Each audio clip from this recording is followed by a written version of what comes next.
Welcome to another episode of Fresh Brewed Politics. I'm your host, Andrew Cooperrider. I am joining you today. I'm actually slightly by myself. Producer Nick's not in the room with me, but that's okay. We'll get through this together. He's off doing big boy things real quick, but don't worry, guys. He'll be with us next episode. We're starting this one out as normal at 2:30, as we're going to try to do. Keep it around 2:30, Monday, Wednesdays, and Fridays. I know for a lot of you guys, you're wondering if I'd make it back. I've been dealing with the kidney stones. We talked about that a little bit, dealing with the kidney stones. But I am here today. I actually just got out of the hospital this morning. I was in the hospital for like 2 days. So I just got out this morning, but I thank you guys so much for joining us today. Now, if you could, though, please hit the share button. Help me out. Go ahead down there in the corner, hit the share button. Let people know we're live out there. Obviously, as you guys know, Facebook throttles us.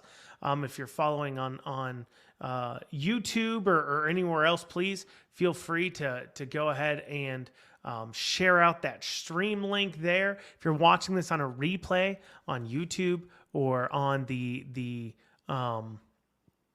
Facebooks, what have you, feel free to go ahead and check this out in the podcast form. That is available on Spotify and Apple and things like that. But please hit that share button. As I said, Facebook likes to throttle us. It's Friday. It's hard to get disbursement too on Fridays. I don't like you too much, but we're going to go into this. Regardless, I'm wearing my Coffee First Revolution second shirt, something all of you guys can get at brewedco.com, BREWEDCO.com. And of course, you can go on there to support us. The number one way you can support us too, as well, outside of sharing, is to just drink brewed coffee every morning. If you just drink 1 cup of brewed coffee every morning, I heard that it helps fund the push for liberty, not just in Kentucky, but all across this nation, as we dedicate ourselves to spreading ideas, but also to winning important, things like court cases, getting important advocacy done and things like that on certain bills. But we're going to go into it today. A couple topics to cover. I did want to talk about COVID a little bit there, and COVID in the hospitals. Is as I had just came out of the hospital, it was my first time dealing with COVID in the hospital, and I was talking to a lot of nurses, and a lot of people recognize the last name occasionally, and it was always a moment of like, oh gosh, does this person like hate me? Because you'd think everybody in the medical field would hate me, right? Because we've taken a stand against COVID tyranny. But it actually turns out a lot of fans there in the hospital, and they also think it's silly and stupid. So I want to talk about that because it's interesting to kind of see it and see how it plays out. We're going to talk a little bit about the inflation rate, the CPI rate, consumer cost rates up to 5% year over year. Of course, they're trying to say, well, you're coming out of this push down. What do you expect? So I do have some prices compared to what we were seeing in 2019. Everybody's gushing over Biden's trip over to Europe, saying USA's back. They're back on. They're back helping out, and they're back a part of the community and society, which, as it turns out, just means spending lots and lots and lots of taxpayers' dollars because, well, that's what they do. But what do we expect, right? I mean, that's the way we make friends now, I guess, is to go ahead and just spend lots of money. And that's what, of course, everybody all across this world was missing from us, was America spending tons and tons of money. And then also as well, we have Ilhan Omar, Representative Omar, getting a little bit of flack, a little bit of trouble, comparing America to and Israel to that of Hamas and the Taliban. And so, she's getting in some trouble there, a little bit of attacking going on within even her own caucus, which is, of course, worth discussing too as well. But as a reminder, guys, please hit that share button, share us out. I'm going to dig into this here. I want to talk about just kind of a little bit about what I kind of discovered by being in the hospital. It's kind of weird. So if you guys are watching our last podcast, I talked about, hey, if I seem off, I'm on narcotics. I have kidney stones. Right now, I'm not on narcotics. I do have a stent in me, though. I'm trying to get this stone passed. I'm trying to I try to regulate myself if I'm on painkillers or anything like that, of course. Try to regulate myself off of them. But I try to only use them if I absolutely have to. But kidney stones aren't painful. But so I'm in the hospital and I go in through the emergency room. They do like a COVID screening, which is really weird because, I guess you might be honest there, but it's not weird to do a COVID screening there, I guess. It's just kind of like you screen everybody who comes in. And of course they ask you to wear a mask, which, it makes some sense to me. I'm going to be honest with you guys. I know a lot of you guys are like mask wearing and stuff, but if I'm walking into like urgent care or I'm walking into the hospital, they don't know what's wrong with you yet. Even before COVID, they'd ask you to wear a mask if you had flu-like symptoms, because, you could have something contagious, right? And that makes sense. I mean, we never had an issue with mask wearing. Well, we do have an issue with mask wearing because we now know COVID spreads by aerosols, but even when it's spread by droplets, our issues with mask wearing personally has always been, it was doing more damage than good because you can only spread it when you're infected with it. And you'd only be infected for a certain amount of time, for like at the most, like a week or two, you could spread it. And so for the last, year and a half, we've been wearing a mask, or year, in some months, we've been wearing a mask because somewhere in there for 2 weeks, you might have been sick with COVID and not known it. But I can understand going to a hospital, they might want to require you to wear one, especially if they don't know what's wrong with you. That makes sense to me. They asked me to put on a mask. I'm like, hey, this is a situation. Makes sense to me. It's a policy. I don't want to get, of course, anybody else sick. I could be around people who are at risk. I am at the hospital. It's not exactly a thing that you can just choose to go to. So, it's one of those things where, hey, they can't just stay home, right? I put on my mask, right? Now, what was weird, though, is anytime I left my room, I was required to wear a mask even after I had gotten a negative COVID test. They tested me for COVID before they admitted me into the hospital, and they did me a test for COVID, which was interesting because I was like, oh man, I haven't actually gotten this type of COVID test before, the nose swab. I've gotten an antigen test before, but not this type. But they tested me for COVID, of course, came back negative. But anyways, and so they test me, but even after they just test me, they know I don't have COVID, I still have to wear a mask when I'm going through the hospital, which makes the least amount of sense in the world to me. Like, I don't have COVID. I just took the test. I don't have it. But yet you're still like, you got to wear a mask. That was really weird to me to go through it. And I could tell when I was talking to a lot of the other nurses and doctors and stuff, they agreed. They're like, this is a weird policy. I don't know why. Because I talked to them about that policy. And there's another weird policy that was going on too as well in the hospital. And that was my wife could be with me pretty much during the day from like 7 to 8, 9 o'clock if she wanted to be. Of course, she wasn't with me the entire time. We do have jobs and kids and stuff. But she actually went to the protest in my stead the other day because I wasn't able to go. But she could be with me during those times, but at night she wasn't allowed to be with me because of COVID. So she couldn't hang out past a certain time. Like normally, if you get admitted to the hospital, they don't really have visiting hours per se. They don't have visiting hours per se, and so they just kind of let you in there, and your wife or whatever can stay with you and hang out and everything else. And so, but in this case they couldn't because COVID, and that didn't make any sense to me at all. I'm like, she's already here all throughout the day, sitting in the same room. Like, if she's going to spread COVID, she's going to spread COVID there. It didn't make a lot of sense. But that's just on the COVID policies that, of course, aren't making sense. And even the doctors and the nurses themselves are acknowledging that this isn't making very much sense at all. But on top of that, what I found interesting was there was obviously a few healthcare professionals, like the first one I saw that was like, hey, you want to get the COVID vaccine while you're here? And I was like, hey, no, thank you. I will pass. I've been seeing that it's been causing, especially in young men under 30, some heart issues too as well. So naturally, I was like, no, I will pass on that. I will not get that. I do not want the heart condition. The one doctor kind of respected it. This one nurse kind of talked to me about it. She was like, oh, it's maybe not such a bad idea for you to get vaccinated. I got my kid vaccinated. Their kid's like 13, 14. And I was like, oh, well, everybody's got their own choices to make in life. But I'm not going to judge somebody for their own choices they make. It's just not the choice I would make. And, me personally would make. And so But what was weird is there are 3 or 4 nurses. One of the nurses, the nurse that was taking me up to my room, for an example, was so worried about having to be required by the hospital to take the vaccine. I let her know. I said, hey, if they're going to require you to take this vaccine, let us know. Reach out. Here's some contact info. We probably have some attorneys that we work with that can help you out. So, because there's definitely some religious exemptions here. And so, we did let her know, like, hey, if that's the case, let me know. But on the same hand, it was weird that you have the same unit, it's the same floor, same unit, same nurses with the same amount of training.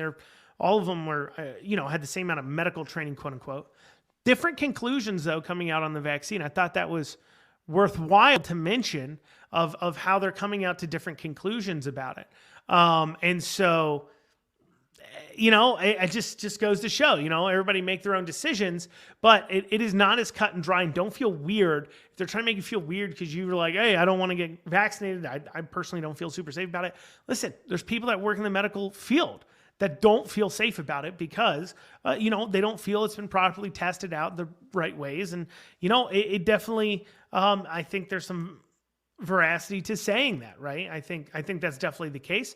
But hey, just my opinions. I know for me personally, I'm definitely not, I'm personally not super into whole getting vaccinated, but you know what? If you want to do that, that's your choice. Just don't try to force it on other people. That is for sure. Though it is worth noting, what I do find funny is all these stories are coming out. Like we're seeing this now. There's this study that came out that says it's an observational study saying that hydroxychloroquine actually may be a fantastic treatment for COVID. Now, this is not a peer-reviewed study yet, but it is the first study they've actually done on it to really kind of figure out what it can do or what it can't do for you. And it was just a simple study that they just kind of looked at and did an observational study and said, hey, we're seeing a lot of good results. We need to do further studies into it. Now, why are they just now doing it though? Well, they couldn't study hydroxychloroquine before because of course Trump said it. And as we found out with the lab leak theory, and as we find out with now the hydroxychloroquine situation, treatments and everything else that the doctors have been doing, apparently if Trump said that this was a good thing, then people just didn't do it. So, all of you people that are sitting there taking the vaccine better be pretty happy that Trump isn't the president right now or sitting president, or however everybody wants to look at it. I'll let everybody look at it how they want to. Everybody's got their weird describing words, which I wish we wouldn't get so caught up in that as individuals about, well, you used the wrong term. You've got to use this term when you're talking about it because of the election and blah, blah, blah. Hey guys, I hear you guys on that. We all have different opinions about that. But like, if we stop getting bogged down like the left does, down in the dirt of saying, oh, well, you didn't say this key term. I know the other day I'd said something about, no, Trump has never said, as far as I know, I've been looking for it. He's never been quoted saying that in August, he's taking back over the presidency. This is something that I guess Michael Flynn and somebody else had said that then somehow caught on. And then the media is now running stories saying, well, he's talking to his advisors about it, which I'm sure is as far as him being like, hey, is this true? No. Oh, okay, cool. And moving on. But of course, that goes around and now people talk about it and they act like Trump said it. Trump never said it. But if you come out and you say, guys, listen, Trump's never said that. I don't think that's accurate. I get where you're getting from on these election fraud issues and things like that. But I think sometimes we get too caught up like the left does now in this terminology. And what we need to be focusing on is saying, okay, let's just have a conversation though about what's going on right now. Just my personal opinion. So anyways, all those people who are vaccinated on the left better be happy that believes in the vaccine a lot, better be happy that Trump's not the president right now, because if Trump was the president right now and he was telling you to get vaccinated, based upon the behavior of the media, they'd be running all kinds of op-eds about how you shouldn't get vaccinated.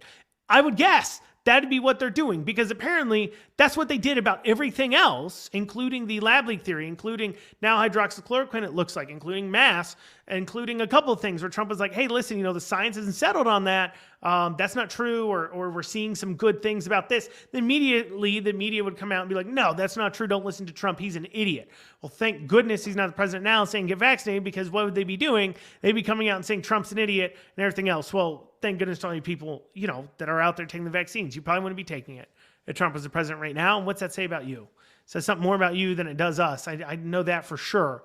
But regardless, putting that to the side. So that's just my talk a little bit about how I've been in the hospital. But I'm out right now. We'll see how long I stay out for. But anyways, moving on. So, the jobs report came out. It wasn't good. Underperformed. Surprise, surprise. But also, sorry guys, the consumer price index is up 5% year over year. And of course, we got bacon up 10%, milk's up 8%, used cars up 9%. We're seeing some crazy things going up some pretty large percentages. And what we're seeing out of the White House is a lot of people saying, well, that's to be expected. We're coming out of a COVID, and the demand went down during COVID for things, which food never went down in demand. Actually, if I remember, we had a meat shortage. But anyways, they're saying, well, demand went down during COVID, so therefore, this is expected and everything else. It's all par for the course. It's all under control. 5% inflation, all under control. But what's funny is when the other things that are naturally to be expected when coming out of this kind of situation where the economy shut down, like massive job growth and, things like that, because of course it was artificially repressed, like in the state of Kentucky, where nearly over 1 million people filed for unemployment. But when you have that and you've got this natural reaction that you expect of our jobs then to bounce back, oh man, Biden loves standing on that victory. He loves standing there saying, look at me, look at this victory. Look at how great I'm doing. I'm bringing back this great economy because, I'm standing on my jobs, my jobs reports. Look at all these jobs I'm bringing back, jobs. But yet when you turn around and say, okay, sure, if you want to take credit for these jobs coming back, that's just a part of it, in our opinion, just a part of it, then you also have to take on this massive inflation rate we're seeing of 5%, bacon up 10, like I said, milk up 8, used cars up 9. You need to take accountability for those two as well. You can't have both. If you want to say one is just an effect of just what happens as we're going through and as we're coming out of a recovery, out of this kind of situation, which I can definitely understand where you're coming from there as you say that, then you also don't need to take the bads. And that is the rising cost of goods as well. But, it's not just coming out of the pandemic, though. So let's take some real pricing here. In 2019, the average cost of a gallon of milk was $3.45. Right now, the average cost of a gallon of milk is $3.60. So that's 15 cents of inflation. That's a 4.3% inflation rate over the last year and a half, okay? Bacon was $5.04 in average price in 2019. Uncooked bacon was an average of $5.04 a pound. So this year so far, our average is $6.22. That's $1.18 increase. So over 2019, that is an increase of 23.4% on bacon. Of course, gas too as well. The average gas price for 2019, this is pre-pandemic, was $2.60. The current average price for 2021 is sitting right at $3. That is a 40-cent increase on the average there. I know we haven't completed out the year, so people will try to claim that. But listen, we've had our ups and downs already. But that's a 40-cent increase, and that, my friends, is a 15.38% increase in price on gas. So the price increases are real. They're not just COVID. That is occurring all across the board. I mean, that's occurring as you look at it, and not just in the grocery stores, but that is occurring all across the board. And that's not just with COVID. Guys, this is 2019 price points, and we're seeing that kind of inflation. We're seeing that 5% hold through too. But they want to claim it's coming off COVID. Okay, fine. If you want to claim that that's just a side effect of COVID and the shutdowns, then you also don't get to claim it. And so you don't get that negativity. Then you don't get the positivity that comes with the job growth that is actually less. What you're actually doing the same thing we saw Obama did with a lot of times out of the recession, which is his own policies actually delayed it longer and inhibited our growth. And of course, we're seeing that too, as well as Biden is probably going to seek to raise our corporate income taxes. He's already made deals there with G7, with the G7 countries have a minimum corporate tax rate of 15%. Of course, he's talking about 27%. So it doesn't really, I don't quite understand how it helps him, but that's what he's going with.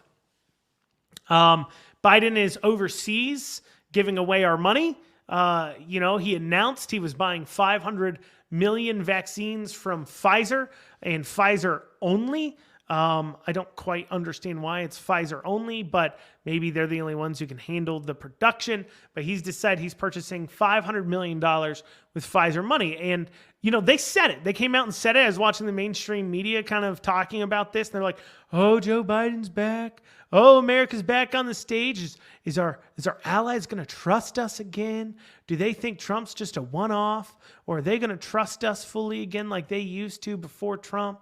And they're just going on and gushing about, oh, will they accept us and everything else? Well, you know what? Apparently what they wanted us for was our pocketbook, which we all knew that. And that was what really Trump did that upsetted our quote-unquote allies, was he stopped saying, I'm not going to keep giving you American taxpayer dollars. I mean, look, one of the things that the left media especially came out and attacked Trump for during his time was when he had met with G7 and NATO, and he had said, hey, you need to start paying your fair share.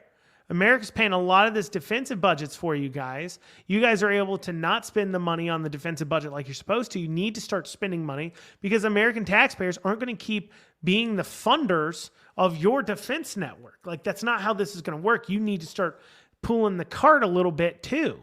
It shouldn't be just on American taxpayers, American dollars. And so, our foreign allies didn't really like that a whole lot. And that was where a lot of this stuff was coming from that the mainstream media here is talking about. But, they're turning around, they're gushing about, like, oh my gosh. Oh yeah. Oh, America's back. Oh yeah. 500 million vaccines. Oh yeah. We're spending how much money, how much of our taxpayer dollars over there? Oh yeah. They're going to love us now. It's like, we got to buy our friends over there, which, I mean, that's the relationship we set up, but it's kind of ridiculous to sit there and be applauding the fact that we're just giving away our taxpayer dollars to developed European countries because, we want to be a part of their club again. It is ridiculous, and it's just really disheartening to say the least. All right. One final thing to talk about here. Ilhan Omar, Representative Omar. So she was, I believe, in a House hearing, and she had said some remarks. And she had asked the Secretary of Defense if they were going to investigate the war crimes of Israel, Hamas, America, and Al-Qaeda. So she basically, what she had said is she equated, she was talking to the Secretary of Defense, talking about war crimes, and then grouped in America, Al-Qaeda, Hamas, and Israel as if we're all the same people. Which is kind of ridiculous because, one, you're a representative for one of those countries. And two, it's also ridiculous because one of those cultures throws gay people off buildings, and it's Pride Month. And you're over here on Pride Month, Ilhan Omar, comparing a culture that throws homosexuals off buildings to America, and you're talking about war crimes. And, I'm not going to sit here and pretend for 5 seconds like America's necessarily perfect. I'm not going to say that. However, we are a democracy nation, and these are not. And to compare nations that treat their people significantly better than most of the nations there around the world do. It is just quite frankly ridiculous. And she's getting a lot of flack for this. A lot of people are attacking for this, including even out of her own caucus. But this is now her crying. She comes out, she's crying. She's like, oh, you guys are just Islamic phobic. So apparently if Ilhan Omar says anything and you disagree with it, you're an Islamophobe. That's what Ilhan Omar is saying there. And on top of that too, as well, she's crying over the death threat she's getting. She uploads some recordings of, I don't know, some death threat somebody left for her in her office or something, like, join the club. I get death threats all the time too. I get them mailed to me too. Like, it's weird. I get it. And it sucks. And nobody should be sending anybody death threats. But at the same time, like, calm down. Like, you said something bad and you're getting attacked for it because it's a crappy thing to say. It's a crappy thing to say that America is the same as Al-Qaeda or Hamas, when that is just not true.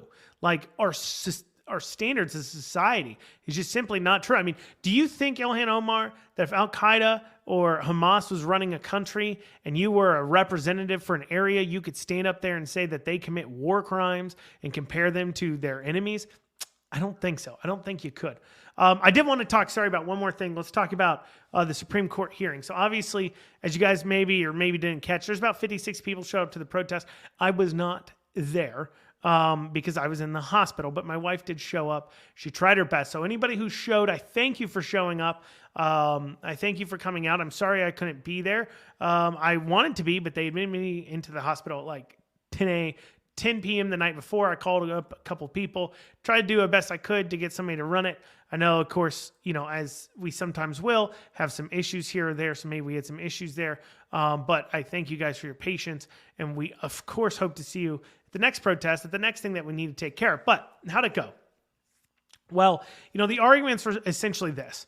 Bashir's arguing that, hey, if I didn't have the ability, Cubbage, which is his lawyer, if I didn't have the ability to do everything I wanted to do in courts, then, I would just be able to, people would have died, right? He's saying, oh, people would have died. They're holding me up. They're trying to veto my executive powers, which, they do have a veto right. I mean, they're the ones who are shaping the powers. I mean, technically speaking, the governor has no control of their powers. I mean, that is something where it is outlined in the Constitution somewhat of what his powers are, but a lot of that is then defined based upon the legislator that is passed, and it's deferred to the legislator. But anyways, and so one of the big arguments the AG made was that there was no case or controversy. It was that the governor couldn't be taking them to court right now because, well, it's not his job to. He's not a damaged party. What would normally happen when this law would pass, people like me would then go about our business. Bashir would try to enforce against us. Then we would take him to court, kind of like what you saw us do in Boone County. Well, in this case, though, he decided he wanted to take it to court himself, kind of get a preemptive ruling on whether or not it was constitutional or not, which is not the way it goes. And that's what the argument from the AG was the entire time, was we shouldn't even be here, which is an important argument. I mean, a lot of people are like, why didn't he argue more on the efficacy of the mandates and things like that? Me personally, that's an important argument to make because it stops the idea like if they follow the AG's ruling, then the governors in the future just can't do this. They can't, if a law passed that they don't like, run to the legislator to get it injunctified before it even gets to become law. But even then, it technically is law. And we saw that in two other court hearings, the Goodwood case, and also as well, obviously now in the Boone County case, where this law that's been injunctified has been held up by court because it's a really weird way to do things. And so, they heard the oral arguments on that and the other, and they're going to probably drag their feet a little bit. They're going to take some time to actually make a decision on the ruling because, well, a lot of the mandates were lifted, quote unquote, anyways today, right? Well, technically, they were all lifted yesterday at 5 o'clock by Judge Bergman's ruling. And so it's really weird that people are like, well, most of the COVID mandates are over. He's lifting them. No. They're all over according to Judge Bergman's ruling. And that's going to be really interesting when there's some contempt of court hearings, when people are acting like the remaining COVID orders are still in place, executive orders still exist, and they're still reasonable when Judge Bergman has ruled that they're unconstitutional. And which is kind of interesting because there's things like you can't have access to the Capitol or like Governor Manchin tours right now because of quote unquote COVID, I guess. I don't know if that legally holds up, and it'd be interesting to see if the governor denies the right of the people to tour their Capitol building or the people's house, the governor's mansion, like we used to be able to do, if that is a right and if that is a something he continues to hold back based upon executive order, then is there some legal recourse there? We're going to find that out maybe. Let's see. Let's see what happens. I mean, let's see how many more lawsuits Beshear can handle before he just finally stops being a tyrant right here in Kentucky. But anyways, well, thank you guys for joining me so much. Once again, share these out. You can listen to this podcast form on Apple, Spotify if you're trying to listen to old ones. And as always, if you want to support us, go ahead and put some brewed in your cup every morning. That's the number one way you can do it. Our coffee's pretty inexpensive or cheaper actually per pound, shipped even, than places like Black Rifle Coffee are. And you can buy it online there at brewedco.com, BREWEDCO.com. Thank you guys so much.